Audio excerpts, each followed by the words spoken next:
Quem pensa enriquece, capítulo 11. A mente subconsciente. O elo. 11º passo para a riqueza.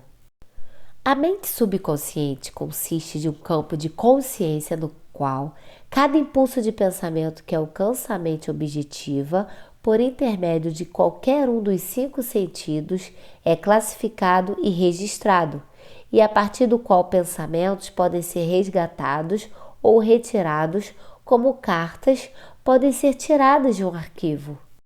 Ela recebe e arquiva impressões sensoriais ou pensamentos, independente de sua natureza.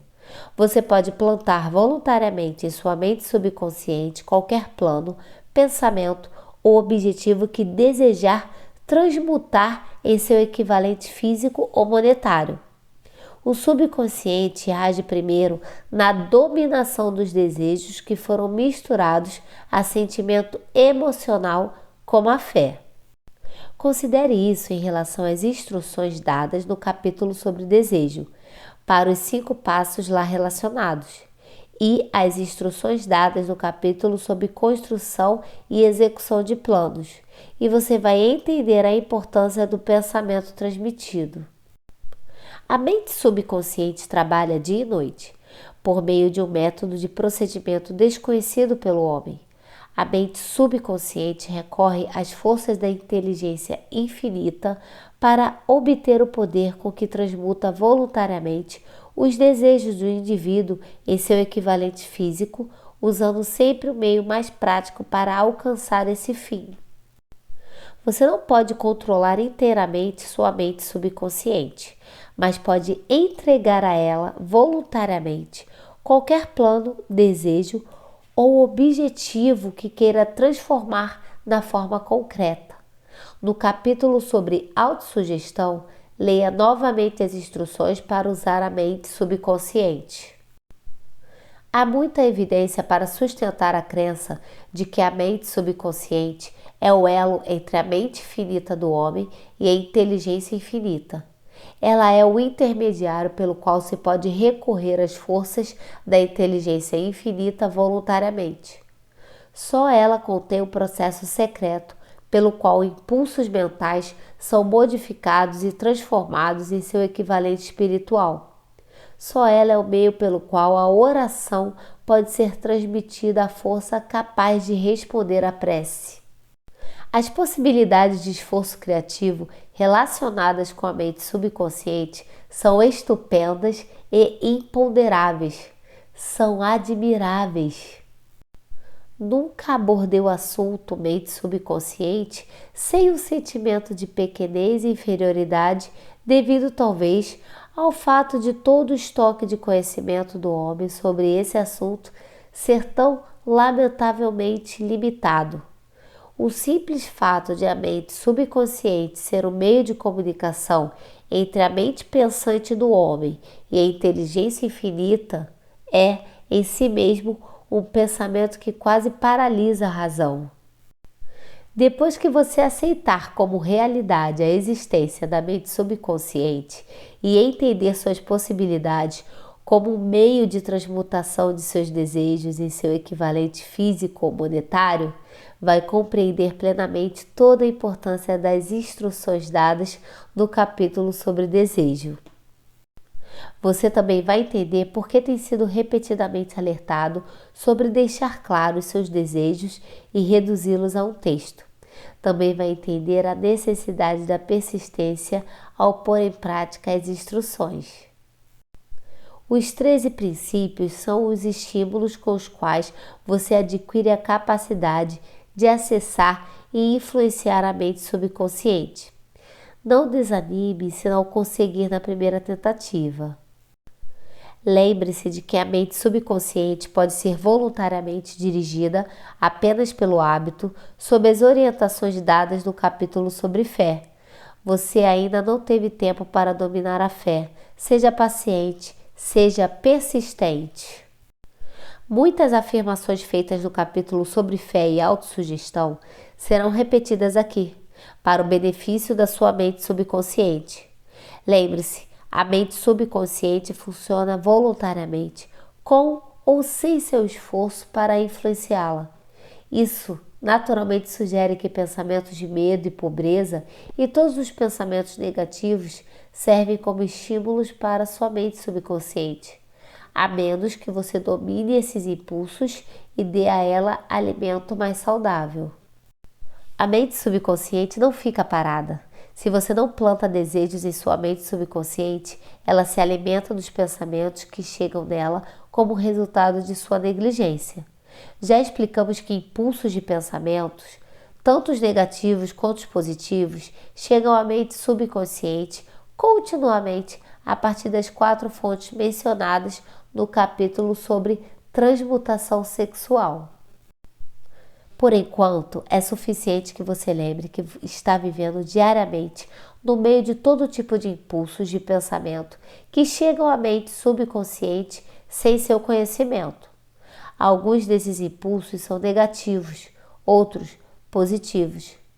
Você agora está tentando ajudar a conter o fluxo de impulsos negativos e influenciar voluntariamente a mente subconsciente por meio dos impulsos positivos do desejo.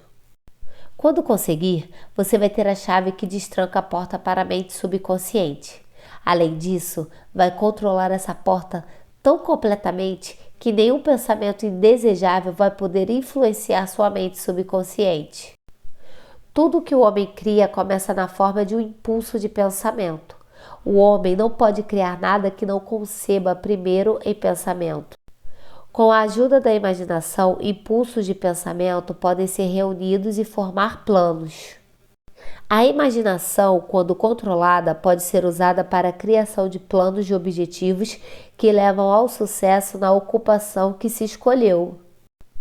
Todos os impulsos de pensamento que se pretende transmutar em seu equivalente físico e são plantados voluntariamente na mente subconsciente devem passar pela imaginação e se misturar com fé. A mistura de fé e plano ou objetivo para ser submetida à mente subconsciente só pode ser feita pela imaginação. A partir destas declarações, você vai observar prontamente que o uso voluntário da mente subconsciente requer coordenação e aplicação de todos os princípios.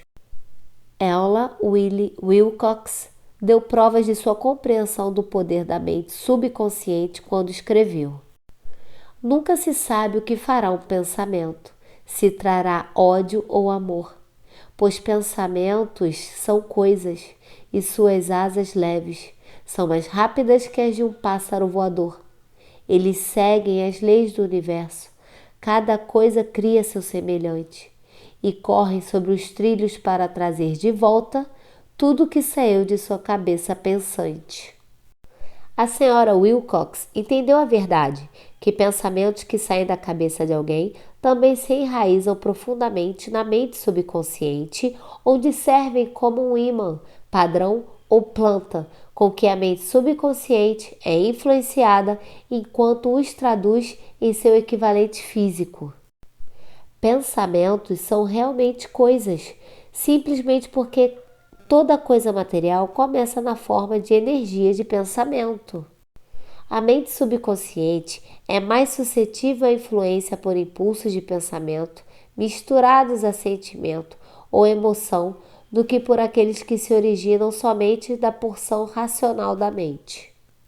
De fato, há muita evidência para sustentar a teoria de que apenas pensamentos revestidos de emoção têm alguma influência ativa sobre a mente subconsciente.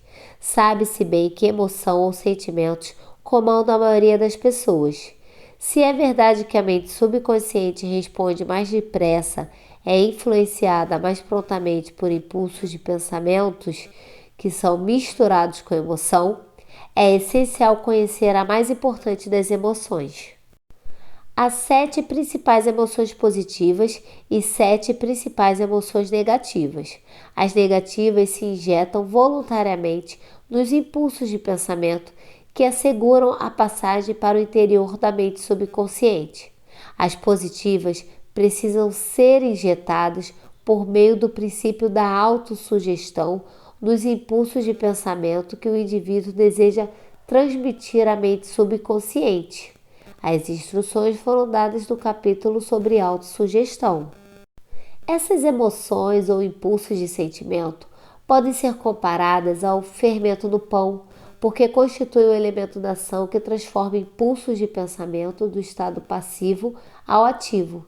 Assim se pode entender por que impulsos de pensamento que foram bem misturados com emoção resultam mais prontamente em ação do que impulsos de pensamento originados pela razão fria. Você está se preparando para influenciar e controlar a plateia interior da mente subconsciente a fim de entregar a ela o desejo por dinheiro que você quer transmutar em seu equivalente monetário. É essencial, portanto, entender o método para abordar essa plateia interior. Você deve falar sua língua, ou ela não dará atenção ao chamado. Ela entende melhor a linguagem da emoção ou do sentimento. Vamos descrever aqui, portanto, as 7 principais emoções positivas e as 7 principais emoções negativas, de forma que você possa recorrer às positivas e evitar as negativas quando der instruções à mente subconsciente. As 7 principais emoções positivas: a emoção do desejo, a emoção da fé, a emoção do amor, a emoção do sexo, a emoção do entusiasmo, a emoção do romance, a emoção da esperança. Há outras emoções positivas, mas essas são as 7 mais poderosas e as que são mais usadas no esforço criativo. Domine essas 7 emoções. Elas só podem ser controladas pelo uso. E as outras emoções positivas estarão à sua disposição quando precisar delas. Lembre, em relação a isso, você está estudando um livro que pretende ajudar a desenvolver uma consciência do dinheiro, enchendo sua mente com emoções positivas. Não é possível se tornar consciente do dinheiro enchendo a mente com emoções negativas. As 7 principais emoções negativas: a emoção do medo, a emoção do ciúme, a emoção do ódio, a emoção da vingança, a emoção da ganância, a emoção da superstição, a emoção da raiva. Emoções positivas e negativas não podem ocupar a mente ao mesmo tempo. Uma ou outra deve dominar. É sua responsabilidade garantir que emoções positivas constituam a influência dominante sobre sua mente. Aqui, a lei do hábito virá em seu socorro. Adquira o hábito de aplicar e usar as emoções positivas. Com o tempo, elas dominarão sua mente tão completamente que as emoções negativas não conseguirão entrar. Você só consegue controlar a mente subconsciente seguindo essas instruções literalmente e de maneira contínua. A presença de um único pensamento negativo em sua mente é suficiente para destruir todas as chances de obter ajuda construtiva da mente subconsciente. Se você é uma pessoa observadora, deve ter notado que muita gente recorre à oração apenas depois de todo o resto ter falhado, ou reza cumprindo um ritual de palavras sem sentido. E como a maioria das pessoas só recorre à prece depois que todo o resto falha, elas rezam com a mente cheia de medo e dúvida, que são as emoções a partir das quais a mente subconsciente age e transmite a inteligência divina. Da mesma forma, essa é a emoção que a inteligência infinita recebe e é a partir da qual age. Se você reza por alguma coisa, mas enquanto reza tem medo de não alcançar ou de que sua prece não seja posta em prática pela inteligência infinita, sua oração terá sido em vão. A oração resulta, às vezes, na realização daquilo pelo que se reza.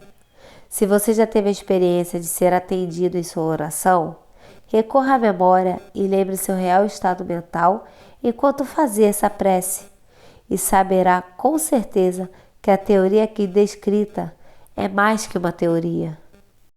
Vai chegar o tempo em que as escolas e instituições educacionais do país ensinarão a ciência da prece.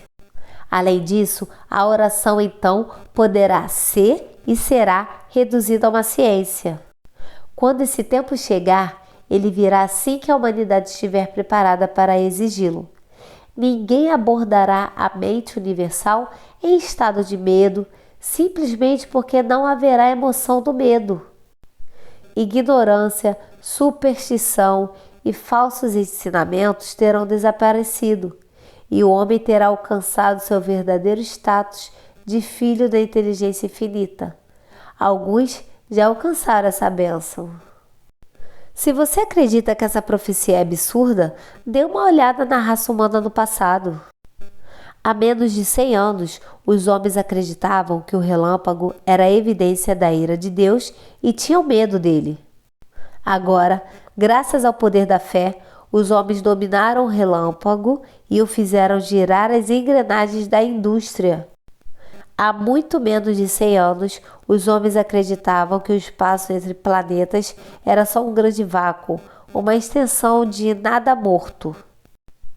Agora, graças a esse mesmo poder da fé, os homens sabem que, longe de ser um nada ou de estar morto, o espaço entre os planetas é muito vivo e é a mais elevada forma de vibração que se conhece, exceto talvez pela vibração do pensamento. Além disso, os homens sabem que essa energia viva, pulsante, vibratória, que permeia cada átomo de matéria e preenche cada nicho de espaço, conecta cada cérebro humano a cada outro cérebro humano. Que razão os homens têm para acreditar que essa mesma energia não conecta cada cérebro humano à inteligência infinita? Não existem pedágios entre a mente finita do homem e a inteligência infinita.